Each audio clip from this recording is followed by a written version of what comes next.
Girls, a biblical abstinence-based sex education tool for girls, educators, and parents of girls.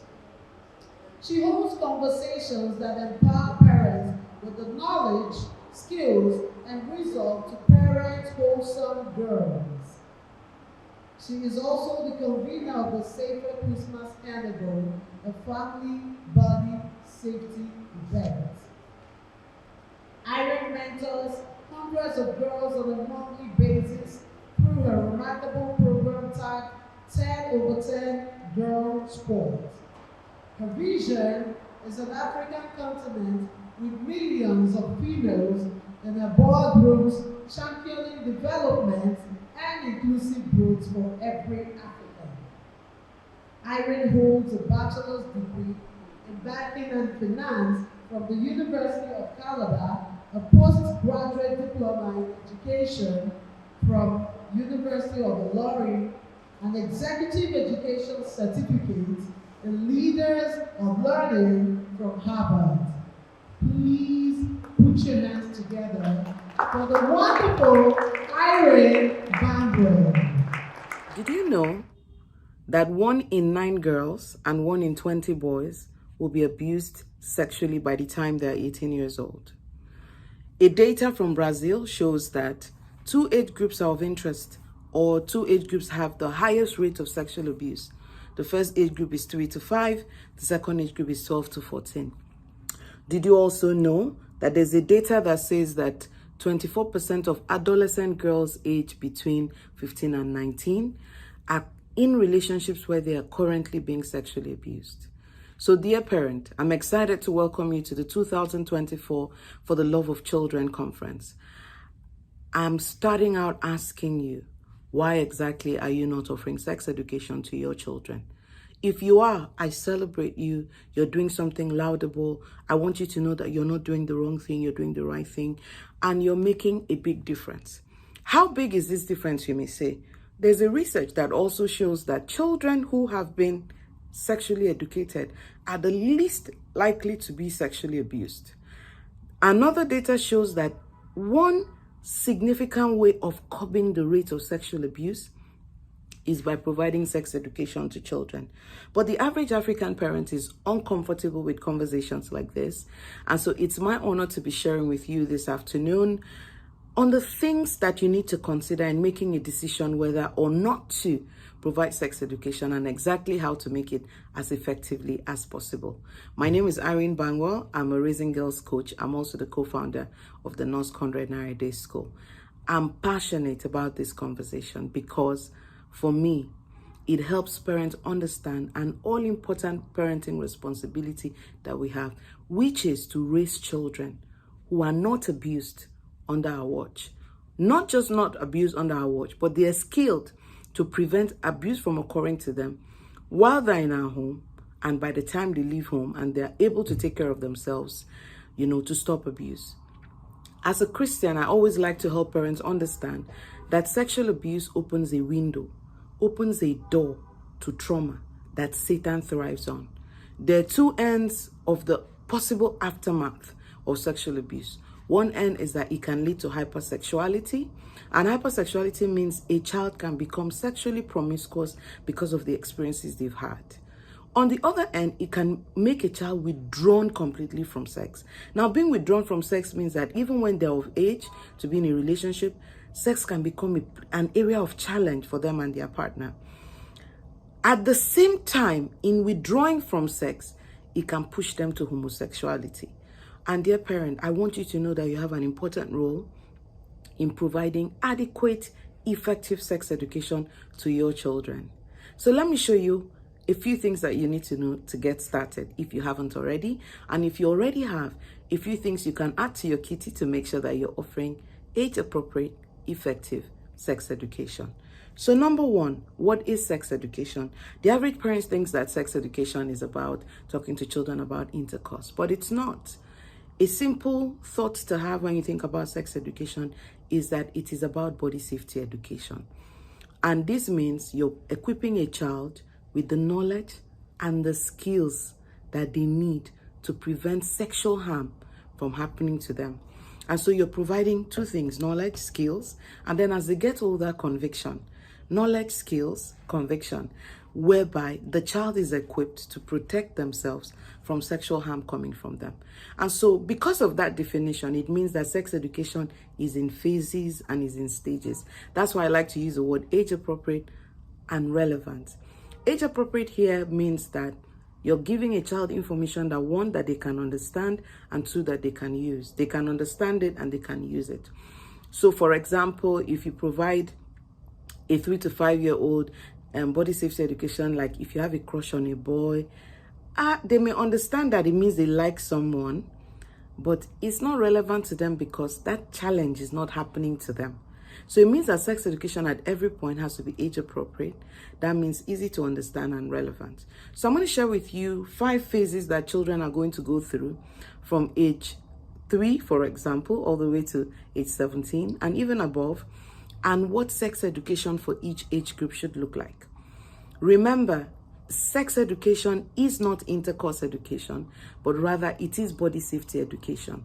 There is a part where they learn about intercourse, but it has to happen in an age-appropriate manner, which means easy to understand and also relevant to them. So for me,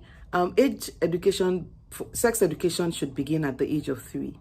Constructive plan taught through sex education, I mean. But between 0 and by the time a child turns 3, a parent is primarily responsible for the children. So what that means is that we're watching the people who we're leaving the children with, and we're starting to sing songs if we can, teaching them about no areas, no, if somebody goes there, no, that's like the basic. So I don't consider that a phase just yet because there's not a lot of knowledge on how to transmit this information in a really, systemic way to that age group. So you take responsibility fully for their safety because most of the time they're always with you. You're choosing the right crèche. You're not leaving them at home with caregivers you don't trust and you don't know too well. So the very first phase of sex education for me is when children turn 3. And this phase lasts when they're 3 and 5. So in this phase, you ask yourself, what are the situations that my child will find herself in where she could experience harm? Number 1, they can have caregiver sexual abuse. That means a caregiver touches them the wrong way because that caregiver has access to their body. So we're talking about teaching them about things that happen during shower time, things that happen when they're dressing up, things that happen when they're sleeping. You're talking about all of those nuances, all right? And then with that also, you're looking at things like, a caregiver touching them the wrong way or asking them to touch the caregiver. Because if you keep telling a child that, don't let anybody touch your private part, they hear that. But what if the person tells you it's okay? What if the person say, now hold me here, now touch my private area? Would your child know what to do? So you see, age 3 to 5, that is what is synonymous with that. When they turn 6 to 8, a new phase unfolds. In this new phase, children's curiosity has come in. When children turn 6 to 8, they start to try to make connections about men-women relationships. They want to know why certain things are this a certain way. Why does mommy sleep in daddy's room? All right. Why do I need to knock before I get into the children's room? So a good part of their sex education comes from now beginning to listen to the conversations that they're going away with. Because during this age group, they start to hear things from their classmates that form their opinion about sexual concepts. They too are at risk of caregiver abuse, but not nearly as common as 3 to 5. Because at 6 to 8, they have an opinion, they can speak up. But in my case of working with children aged 6 to 8, oftentimes they've told me, I can't tell my mom because she won't believe me. So they usually have a concern with, if something goes wrong, can I tell my parents? If I tell my parents, would they believe me? So it means that in addition to all the things you're teaching in 3 to 5, don't let anyone touch you. Don't let, you two don't touch anyone. Don't let anyone take pictures of you when you're naked because that adds up to child pornography. And people use it for all kinds of things. They use it for fake videos. They use it to create inappropriate content that can tarnish the image of your child because people who come across this content will think that's your child, So, but now when they come to 6 to 8, you start to tell them, who do you talk to when you have a question about this? They ask you, where do babies come from? For example, when they're 3 to 5 and they ask you, where do babies come from? I promise you that age group does not know about sex. They don't think there's a system. They didn't even know that the baby entered. They just know where does baby come out from. But when they get to 6 to 8, they start to know that, there's a baby in mommy's tummy, but how did it get in there? So they have that curiosity. So I know a parent watching, they say, yeah, how do we answer that? So when they're 3 to 5, we tell them that, oh, baby comes out of mommy's vagina. By the way, you should know that when children are between age 3 to 5, you have to teach them what body parts are called. Not funny names, the real names. Don't be uncomfortable about teaching your child that this part of your body is called the penis, this other part is called vagina. Don't coin it with anything. Don't glamorize the names. The names are what it is. Eyes, nose, mouth, lips. Teach them what parts of their body should not be touched by other people. The simple principle for that is that if you're wearing a trunk, any part of your body that is covered when you wear a trunk is a private body area. But if you're raising boys, you would notice that boys don't necessarily wear trunks, but they could wear those short swimming shorts and their breast is out. But their breast is also a private body part. People shouldn't be playing with the nipples of your boys. All right. So you see how we're looking. You're looking at typical situations that our children will be in, and we are adapting the conversation to them. So when they come to 6 to 8, they say, so how did the baby get in there?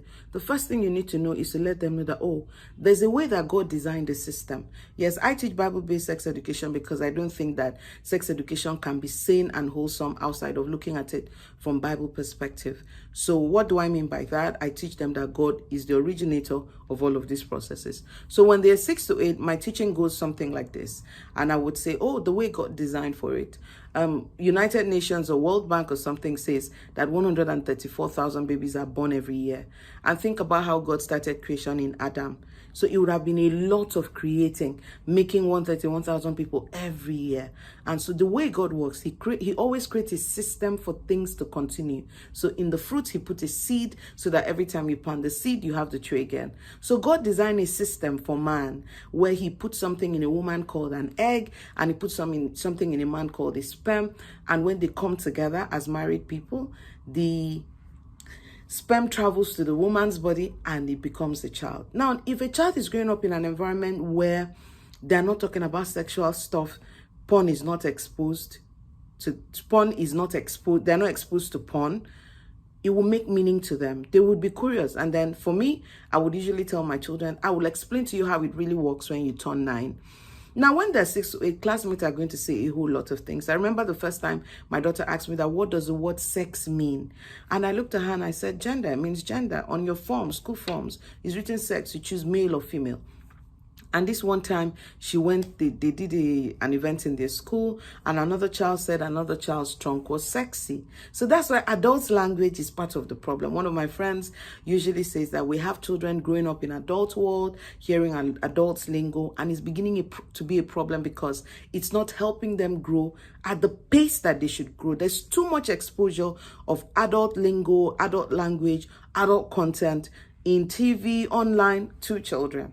So by the time they're 6 to 8, by the time she was 6 to 8, and she told me that, Mommy, you said that sex means male or female, but my classmates say someone's drunk was sexy. How would you want me to answer that question? Then she paused and asked me, Mommy, is there another meaning for the word sex? I said, absolutely there is. But that particular meaning, you will be due to learn it when you're 9 to 11. So I'm always asking parents to make sure that they have regular sex education conversations with their children. And even when you have regular sex conversations with your children, it is okay to postpone a conversation. Let your child know, oh, we have milestones. When you get to these milestones, we'll talk about this. When we get to that milestones, you'll talk about this. All right. So for example, I wait till they're 9. And once they're 9, on their 9th birthday, I would tell them what sex is. But this is how I would tell them. I would tell them that sex is a process where a man inserts his penis. I say it in a very technical way, so they think it's a kind of exercise. And I say, oh, because it's not yet the time for them to learn about the pleasure angle or the orgasm. I mean, they're not there yet. So where they are is, how does the sperm travel to the egg? So, there's a process where the man inserts his penis in the woman's vagina so that the sperm can go. I said, but some people have difficulty with it, so they go to a hospital. They have this process that they call VVF, where they take the man's sperm out of him and they plant it in the woman's. I bring in VVF and it helps them understand that, oh, this is a process. Right now, at your level, all you need to know that it's the process for having children. But then at age 9, I help them know that there are people who attempt to put their penises in the vaginas of children. And when they do that, it is called rape. And the child will be wondering, what the hell? And I tell them, the people are not okay. They're sick in the head and they need to go to jail, all right? So when they're 6 to 8, they've started hearing things. You have to be ready to answer questions they have.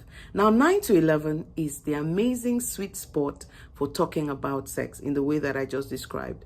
And how is that age appropriate and relevant? That is the phase where in the basic science curriculum of the school, they're going to learn about the reproductive system. The conversations are going to come out in class. They're going to talk about puberty, periods. They're going to start talking about it because it's in the curriculum for grade 6. It's in the curriculum for JSS 1 and 2. And that's about the window. And usually you want to be the first person who tells your child something about this thing, because the first person a child hears something from will to a large extent create the color and connotation of that concept. Now, if your child first hears it from her teacher, who may have said it in an academic way, they're going to be confused. They're going to have questions, and classmates who don't know much are going to be excited to provide them answers that may be inaccurate, inappropriate for your child. So you want to be the first person who has that conversation with your child, so that in going away, when they get into class and that conversation comes up, they are the knowledge bank of their class who are providing accurate information in their class.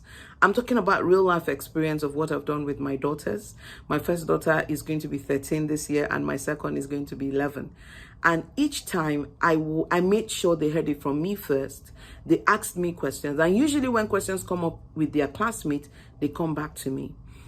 I want to, at this point, let you know that there's a part of sexual abuse that comes from caregiver abuse, but there's also a part of sexual abuse that comes from individual choices that a child makes, where they consent to doing certain things with their peers and may even consent to do something with an adult because they didn't know better. So for example, we have heard in secondary schools where maybe coppers were sent to work in a school, and some of the kids, because they're going through puberty, had a crush on a copper, and the copper took advantage of them. And so you see that in that moment, there's gross ignorance on the part of the minor who did not know that, oh, you can have a crush and this is how you manage it. So that process of teaching them what to do with their feelings and emotions is all part of body safety education, all right? So by the time they get to 9 to 11, you have to tell them the works, the sex part, but then you have to tell them about the changes that are coming in their body. Two things always pose as a challenge for children, especially girls, when they get to that window. So the first thing that happens is that their body is changing and they start to question whether or not they're beautiful. When they start to have acne, or they have a classmate who became more curvy than others, it starts to bring sources of insecurity to them. And so what does that do? When they have a crush, they need the boy to validate them. Now, if they have a boy that was not well raised, he's going to take advantage of them because they think that it is his liking them that makes them feel beautiful. So it means that at 9 to 11, we need to talk about body changes. You're beautiful. You're growing at the right pace. You're not growing too fast or too slow. They start to also experience the anxiety that comes with, oh, I haven't seen my period. Is something wrong? Now, if you don't manage it well, they could fall into the wrong hands saying, if you do this, your period is going to come. So why the heck are parents not talking? Because there are too many avenues for mistakes. There are too many avenues for wrong choices. And adults are too quick to give up on children that they didn't educate. So what am I saying? You need to get in there and have age-appropriate conversations with your girls and your boys, of course, because by the time they get into the 9 to 11 window, there are too many information just moving around in the classroom, there's space wherever they hang out. And that's why we always tell parents, delay children's access to social media. Delay it because you cannot censor the level of content and what they're exposed to once they set up a social media account. Even if they're flipping through your own account, that's even more dangerous. So you want to be careful about what you expose your children to, because they could get information that is not only true, but is life-altering in a very negative way. So when your kids move to 12 to 14, guess what? At those points, you start to talk about conviction. And conviction means you want to raise a child who agrees with you that a particular action is wrong. So in that phase, we use a lot of storytelling. and scenarios, your personal stories, the mistakes you've made, and an open door that allows the child keep coming back to say, well, I had a crush, what do I do? Your daughters are going to have crushes on boys who don't like them back, and they're going to have crushes on boys who like them back. So the question is, how do they manage both? Your daughters are going to be in classroom, and even your sons in classroom where they do truth or dare, and they dare them to do different things. So the question I have to ask is, how prepared are you? How prepared are they to face the fact that what they want to do, what they choose to do, may be totally different from what their peers are doing, and they'll feel like they're missing out. So it means you're equipping the whole child where the child understands that regardless of what is happening out there, these choices I'm making have consequences. If I make the poor choice, there are consequences. If I make the right choice, there are consequences. But really, how do they cope with the pressure? How do they sustain themselves in moments of peer pressure? So for example, choosing their friendship circle carefully, you also supporting them to do fun things with their friendship circle. If the only people who appear to be having fun are the kids doing the wrong thing, you'd be shocked how much pressure that will bring to your child. So if you know their circle of friends and they're all choosing purity, make sure you're having conversations with them so that you're not assuming that they've chosen purity. If you're exposing your daughters to a learning experience or your sons to a learning experience that equips them to make the right choices, always make sure that their friends are a part of it. Let them learn in clusters so that they have conversations, that they talk on the subject matter. And then in addition to that, throw in exciting things they can do. Sponsor them to go to the movies, do picnics with them, celebrate their parties, give them something fun to do. Let kids who choose purity not be associated with boring. That's what I'm just trying to say. And so by the time your daughters get to 15 to 17, you need to start winning them off don't and don'ts and don'ts to say, what would you do if? You start having real conversations. Remember at 15 to 17, that getting ready to leave your home. You don't want a child that is in your home and thinking that, oh, they can't party, they can't drink, they can't do certain things just because you won't let them.